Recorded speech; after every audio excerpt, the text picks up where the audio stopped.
name is Dan Alborn. Next to me is Jackie Kunkel. How are you, Jackie? Happy New Year, Dan. Doing fantastic. Looking forward through 2020. 2020, man. Seeing 2020. I saw a meme the other day. Hi, I'm Barbara Walters, and this is 2020. Made me laugh so loud. And if you're of any bit of age and have watched TV for a while, you get the meme. If you're like probably under 20, you're like, who's Barbara Walters? Yeah. Nonetheless, hey guys, you're listening to the Appleton REIA podcast. This is a podcast dedicated to educating you as an investor to make better decisions, have a better business, hopefully make more money, and just over empower you to do the best you can in this world of real estate investing. And today, we're actually going to talk about something that's not necessarily real estate specific, but oh my word, if you implement this one thing that we're going to talk about today, this can revolutionize not only your business, but your personal life, your relationship, your overall happiness. And this really stems, Jackie, from a post I saw from a good friend of mine who I'm connected with. He's a very successful investor in Philadelphia. His name is Drew. So Drew, thanks for this, man. I really got a lot out of this personally. I won't get into that necessarily today, but I think there's some things that you can glean from it as well. So the whole post stemmed around, it was obviously we're into 2020. You reflect upon what worked well in 19, what does 2020 hold? And he said, you know what, he spent a lot of time over the last 10, 15 years studying people and what makes them successful, right? And he's dedicated a lot of time, energy, and resources into this and kind of made a checklist of what makes these people, in his mind, successful. And I can't disagree with any of this stuff. So here's what he said. He said, first and foremost, they don't ever complain, right?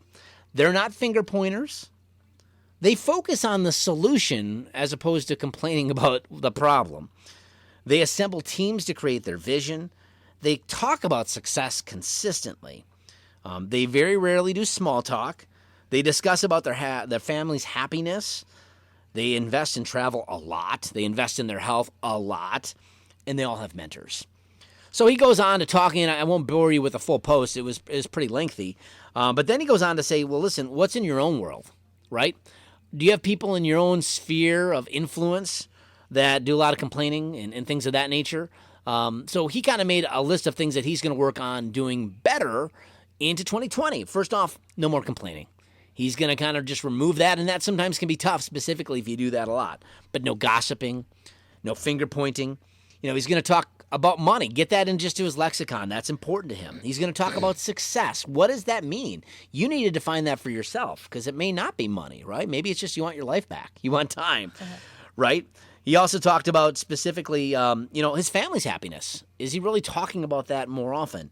Pushing others to invest in travel and also pushing others to find respective mentors. So got me thinking about this, Jackie, that it's all about what's going on inside your dome. Right. And what's the real difference as we focus on, we're in the new year, right? What's the most popular thing that people do to start off the new year? Join a gym. Right? That's one. That's true. Oh, my goodness. Yeah, set goals and look forward to making more money this year. And how am I going to do it? It seems to be like the two popular things, right? More money, less fat. Yes, right? You want to fatten your pocketbook, not your waistline? Is that what you're looking to do? Yeah. But everyone sets New Year's resolutions. And what's the one thing we know about resolutions? They're dead by about a week or two in. Right. Yep. But why is that? Because there's not the right motivation behind it. There are more wishes and dreams, but nothing concrete. But for me, I like to just say, okay, it's 2020. I want to look back at 2019, and I want to say, in my business, what worked well. Then I want to say what didn't work so well. Right. And then I want to answer the question for both of those of why. Why did it work so well? Why didn't it work so well? Is it me? Is it the market? Is it the piece? Why didn't it work? Why did it work? And then I want to figure out how can I turn that around. So the things that didn't work well, do I scrap them or is there a way I can turn them around? Can I redo them somehow? Right. And the things that worked well, how can I do more? Mm-hmm. And just looking at that, like making my goals for 2020 are based off the successes and failures of 2019. Right. And then carrying those through to just sharpen the axe. And sometimes it's not a wholesale change to something. Maybe it's a marketing channel that's working okay, and it's small tweaks. It's little 1%ers. Right. And for some things, maybe it's something brand new you've never done before. So it's really evaluating this. And granted, we use the beginning of the year to really kind of put an emphasis on this, but this hopefully in your business is something you should be doing consistently to renovate, but also, I mean, business markets change. So if you don't have a pulse on that and changing and pivoting to stay in line with the times, you become a dinosaur. You become like some of these companies that you see that used to be super successful in the day, but they never changed with the times. Why has big box retail gone away? They didn't keep up with the online and the shipping and the overnighting. Correct. I mean, there's companies like huge. Best Buy that ultimately almost failed, but then pivoted, and now they're very successful. One of the few big box retailers that have done that. It's an interesting story. If you have a chance to check it out, do that. But the whole point is that you need to look at and evaluate your business consistently to, like you said, to kind of make changes. But getting back to goals and resolutions, I think the big difference between why resolutions don't work is because there's no meat behind it. Yeah. We say, oh, here's my New Year's resolution. I'm going to lose 10 pounds. But if you don't set a plan to go to the gym regularly and make changes in your life, you don't set a plan to change your eating habits, unless something miraculous happens, you're probably not going to lose the weight, right? Right. So that's a resolution, whereas a goal is like, here's my goal. I'm going to lose 15 pounds, and here's how I'm going to do it. There's the activity. And you're putting things in place. But even with that, sometimes goals don't get met. And that would go back to your why. Right. And what we're talking about today, mindset. Yeah. Mindset has a lot to do with really getting those goals taken care of. So. Yeah, I mean, I think if you don't have the right look at things, and I think this goes back to the post that I just read you guys from Drew, Sure. That's all mindset, right? I mean, yeah, there's things you can do. If there's people in your life that are somewhat toxic, you may want to distance yourself from them, specifically if it's family. It might be tougher because if you're new in the business, or even if you've been in for a while, they are going to be your biggest critics. You know, you've been doing this all the time. You're not making any money. Blah blah blah. You got to keep them at a distance. You still love them, Mom, I love you. Dad, I love you. Whoever that family member is, maybe it's a spouse. But if you have the right mindset, how are you looking at things? Do you look at it through the glass being half empty or half full? Right. You know, I'm just going to go straight to this because I feel like there's a lot of people that I've seen in my personal life recently that have benefited from forgiveness. And it's not necessarily forgiving everyone else in your life, which is also very super important because when you do forgive somebody, it's not for them, it's for you. It's letting go of that toxicity and moving forward in a positive light after just letting something go. You're really not letting them off the hook. You're letting yourself off the hook. But what's more important, what I found really freeing for some people in my life this past year was forgiving yourself. Wow. That's huge. You know, there's so many things that we hang on to and feel that we're not enough because we've made bad decisions in the past. Or specific to real estate, maybe we did a bad deal and we lost money instead of making money. Or we invested in a course that we never even took the shrink wrap off. And it was because it was really exciting, but it just didn't fit our vision and our goals or our personality, and it just wasn't something we were going to do. And we spent all that money, and there it sits on the shelf. How am I ever going to move forward? You know, we have a lot of gurus that come to town, and I've seen so many people, and myself and my husband included, you know, spending tens of thousands of dollars on different, you know, people and courses and things like that. And sometimes they don't carry forward and make us the money. And sometimes it's because we don't take the activity, and sometimes we just made a bad investment in the wrong guy or gal out there selling their wares in a hotel room somewhere. Right. And so I'm going to just suggest this. This is what I've seen work. In forgiving yourself, if you could just write down the things that you're angry about with yourself. You know, I spent this money, or I failed here, or I didn't do that, or I bought this and didn't use it. Whatever it is, personal or business for that matter. Right, yeah. Write it down. Write each thing down individually. Go line by line and forgive yourself. And then burn it. Yeah. And just leave it behind you because it cannot serve your future. It can't serve you in the future. Well, the thing is a lot of times we're our toughest critic, are we not? Oh my gosh. So right? when things don't Beat succeed, yourself we up. may have other people in our world that are telling us, oh, you're not going to be successful. But sometimes we know the truth, right? And if we let that be a part of who we are, it will affect our activity. True. It'll affect our attitude. And usually what happens is it goes to inactivity. We do nothing, right? We become paralyzed. We become fearful that, oh, I'm never going to be successful. And And then you feel guilty. You feel guilty, right? And now you got to forgive yourself. Yeah, so if, like, Jackie, I agree 100% with you. If you don't forgive yourself, like, listen, maybe this didn't fit my vision. I followed the wrong rabbit. And it's a great program, but it's just not who I am. Or maybe I wasn't this guy who I needed to be. You stop, and now you start making a step forward. You forgive yourself, you put it behind you, and I love the burning thing because it's like, it's gone, right? That memory's done. You've forgiven yourself, and now you can officially move forward. Just start over. And there's so many great things to that, not just the feeling, but just being able to, like, draw your line in the sand and move forward. I had something else. Yeah, I mean, I think the other thing is as we do that, that's one element. You have to forgive yourself. I don't know if there was something else you wanted to kind of get into that specifically, but I think the other thing is. I know what I was thinking.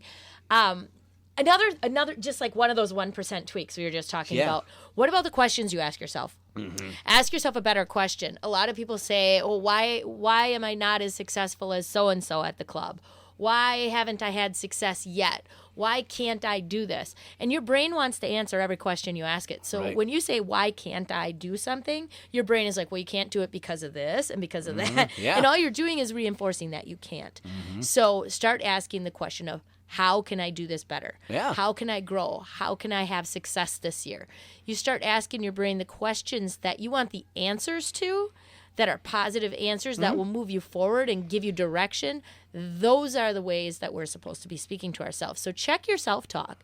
What are the questions you ask yourself? Yeah, and that gets back to finding solutions, right? Instead of complaining about why can't I do this, you're now framing it in a question that says, how can I do this? It's a positive mindset. And I know, guys, this sounds so silly at times. So tiny. But this is these small things that Jackie was talking about, that if you can really embrace this and really look at the way that you internally have that dialogue, it's going to change the way that your external communication as well. And it is going to change the ultimate results and the activities that you're doing, because now you're thinking of solutions and you're going to be putting one step in front of the other.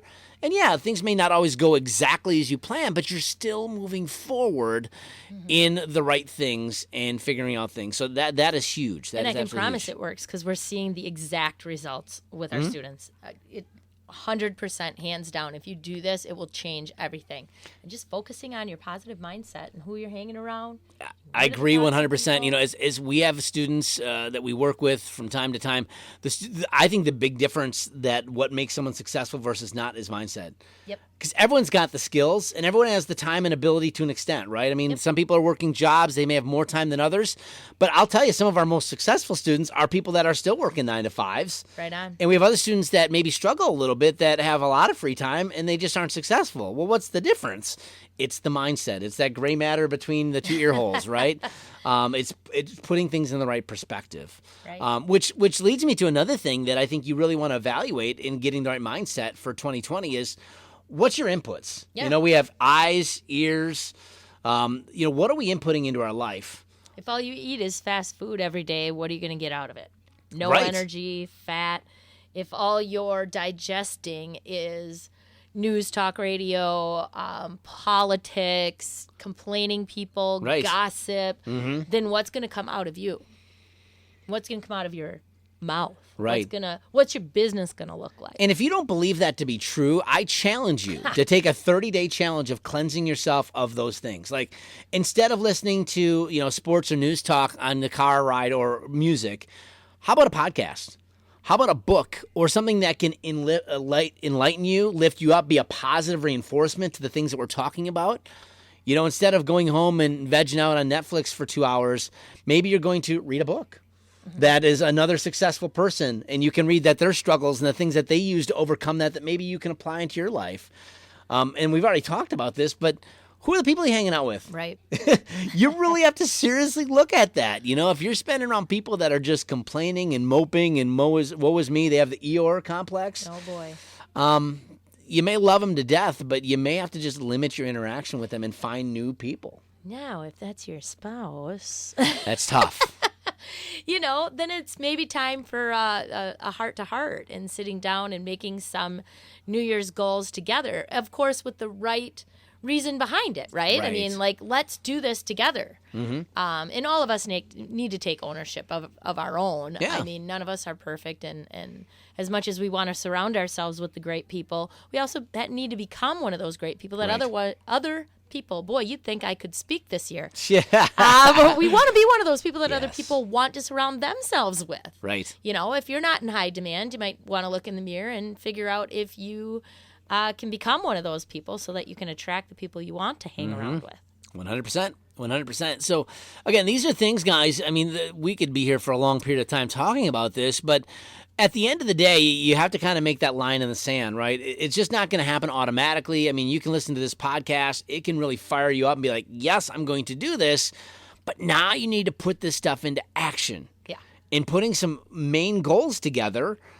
And then I think the second layer of that is to help change your mindset is having some accountability partners, right? That's so funny. I was just going to say, you almost need an accountability partner. And like, if you know you're somebody who complains about this or that, or you haven't forgiven yourself or something, having somebody that isn't afraid to like catch you in it and like say, oh, you know, kind of like a quarter in the swear jar kind of a thing, right? Like, oh, you just said I can't. Like, no, you don't say that, you know?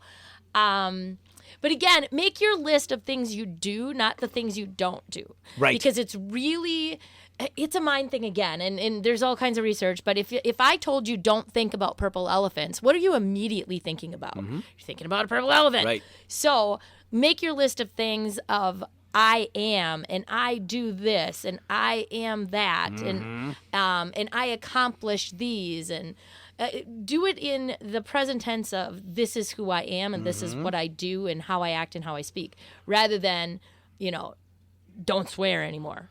Right. Because it's redefining your identity of who you are as an individual, right? And just these, again, it's a small tweak. Instead of saying I don't, I do, it's a positive framing and putting yourself in the right mindset to be able to do that. Because if your mindset's not there, I don't care if you have $1 million and all the time in the world, you're not going to be successful. So it's so important that you take this to heart and apply these things. And if you're not there yet, that's where it's finding these people who you can surround yourself with. Like, listen, this is who I was. I've forgiven myself. I'm not that person anymore. Here's who I want to be, and here's how I'm going to do that. And if you don't know how to put the steps into place, that's where finding a good person, an accountability partner, they could maybe sit down and help you walk through that process. of course. You know, and Dan, this probably sounds like hooey to some people. They're probably like, oh, why did I waste my time listening to this today? But let me tell you, this is how every single millionaire acts and who they surround themselves with. It's also in the book, Think and Grow Rich. Yes. You know, talk about a lot of millionaires that were interviewed. Chapter 1, thoughts are things. Yes. 100%. And There's a book you can download for 2020 and listen to while you drive. Anything by Napoleon Hill will be a great influence on you positively. But the other thing, too, is, I mean, success is defined in a lot of different ways. I mean, again, it's not always about the dollars and signs. I mean, we talk about life and air, and we are a life and air REIA here in Appleton. You know, our main thing is success for us is quality of life. Granted, we want to have successful businesses because we know it can afford us the quality of life, but it isn't always about the extra zeros in our bank account. For sure. It's really about our time. And one of the things that Drew talked about is life experiences, traveling, our family's happiness. Those are important to me, and that's what drives me, not necessarily because I want to make, you know, X $1 million or X amount of dollars in my business this year. I do the things to make my family happy and to ultimately have success. That's the byproduct of those other things, which is, you know, successful business, because I can have these other things. So if you frame it correctly, it's one of those things that has a domino effect on everything. So hopefully this was helpful for you guys. I mean, like I said, this one Facebook post really had me do some introspective thinking. And as we're kind of doing these podcasts, I'm like, boy, this I think could really dovetail into something that can help others. Right. And if it does, let us know about it.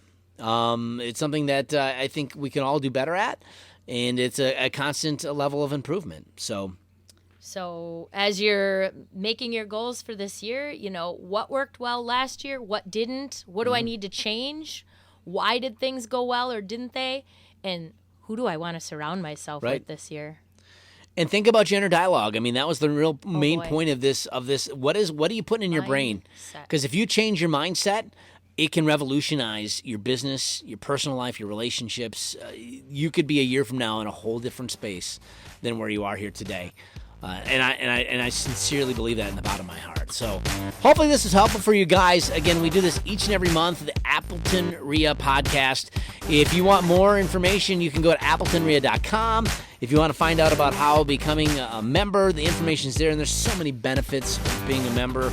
And some positive people to hang around. Well, there you go. You can add some new people to your... Yeah, we have an awesome group of people that are very forward-focused, positive mindset folks. And just coming to our first meeting, I think you'll experience that. That it's just a different group of people, and very welcoming and giving people as well. So, well, guys, hopefully this helps you start off the 2020 correctly and in the right mindset. So until we talk next time, thank you so much for listening. You've been listening to the Appleton REIA podcast. Have yourself a good one.